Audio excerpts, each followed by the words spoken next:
back in Reading in about 1986. So several Mien families had moved in at that time, but I was still not unaware of them.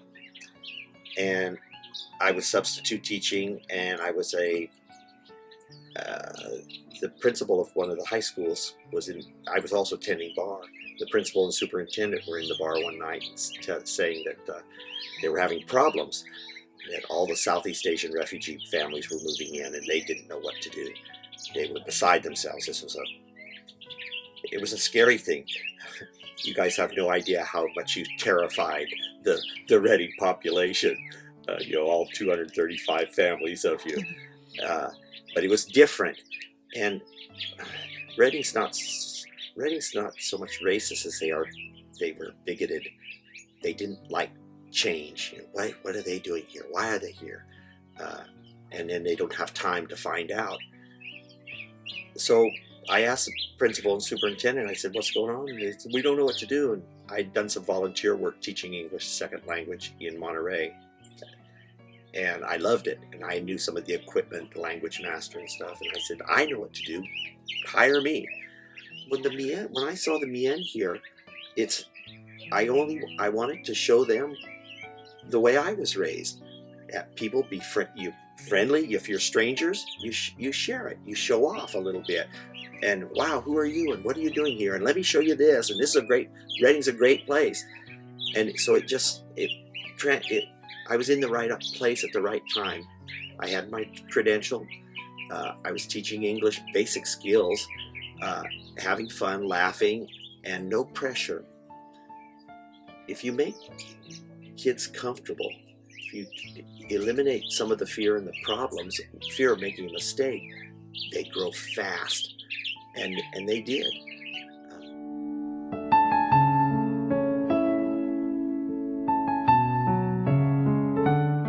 I know what it's like to be an American teenager growing up in Reading. I was one, but I didn't know what it was like to go into a Mexican household or an Asian Mien household, or Lao or Vietnamese. This was different, and it allows me to understand my own culture better. If I ask people to describe your culture, most people would have a hard time unless you have something to compare it against. And it makes, I get thanked a lot for the things I did, but the Mien community and the Lao and the refugee, the I-94 community is what I call them. That's the Hmong, Mien, Cambodian, the Vietnamese, and the Lao. They created an opportunity for me that indescribably wonderful. I don't think I would have lasted as a history teacher. I love history, but teaching history and loving it are two different things, and I don't think I would have survived. But teaching, getting involved with the kids, making them comfortable, and immediately talking to their families and parents. There were so many things going on in the home. You could tell the kids they're not learning because there's controversy at home. What do we do now? The police are doing this, saying this. You're getting junk mail sometimes. Get a piece of junk mail and and it says very important, and they spin in over it. And when it's just throw that away. There were a lot of people in Reading that helped, but I was in a key position as the educator. I was automatically given respect. It was mine to lose, but it was given to me automatically, and and it was the right thing to do. Sometimes in our lives, doing the right thing is difficult, but this was never difficult. This was something that had to be done. It's a no-brainer. You do the right thing, and I never once looked back. I never once was ashamed. I lost a few friends. What are you doing, Trent? Working with those, whatever. And I said, it's great. This is our classic American immigration story. They fled poverty, war, persecution, and they know what it's like to have their rights deprived. And they come to a new country and want to establish a new life for themselves. And they don't speak English. They don't share the same religion, but they're good, solid family structure.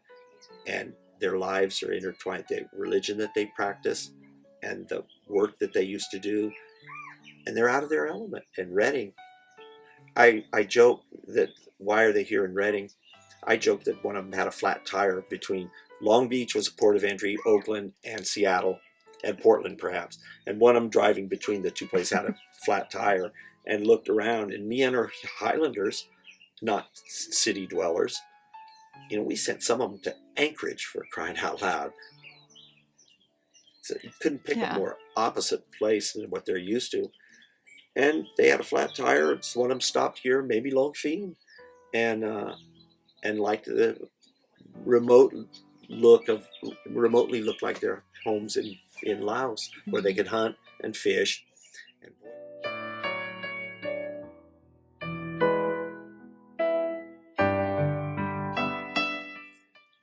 you guys were wonderful to me, and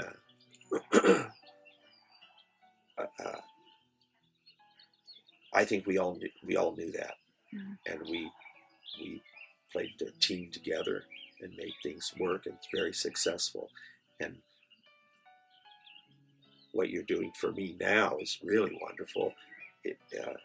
Last few years of my career have not been very good, and it really it makes me sentimental. But also that, and I don't care that they're not rich or big career or wealthy. And I know life has been tough on a lot of you guys. You've had your ups and downs, maybe divorces, maybe marriage, kids that didn't work, family and stuff, problems.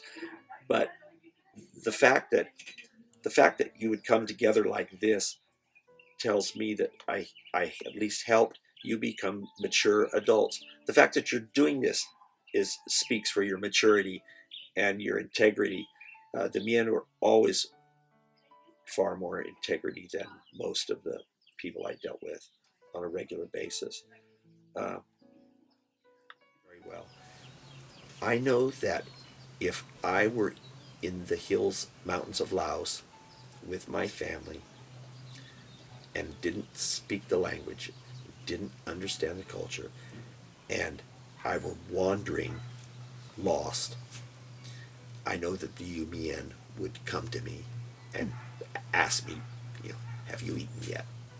Why are you here? You're lost. Let's help you. Let's get your kids. Let's help you build a house. Let's help you learn a new religion, maybe. Let's help you learn the language. And if the police are harassing you, or if you're not understanding the laws, and they would help me. Every one of them would help. None of them would let me flounder or just drift away to the wayside and have to take care of myself without understanding anything until they were sure that I was capable of taking care of myself. And even then, they would stick by me. So it's that aspect of human nature that's just remarkable. The Mien history is remarkable because it's of some of the customs that they've retained for hundreds, if not thousands of years, doing the same thing the same way. My own background, heritage, immigrant heritage, every time we move, we change languages, religions, clothes. There's not very much consistent. But with the Mien, there's a great deal of consistency. In order to maintain that consistency, you have to be honest with each other. You have to stick together. The American-Vietnam conflict was a tragedy. Loss, horrible loss, but I'm glad they came to Redding. It helped Redding, it helped me, and I don't think any of you want to go back to the mountains other than to visit. So your kids make Redding your home, and remember what your parents, Mr. Copland, taught you. By role model, not by words or not by anything else, because it pays off. Okay.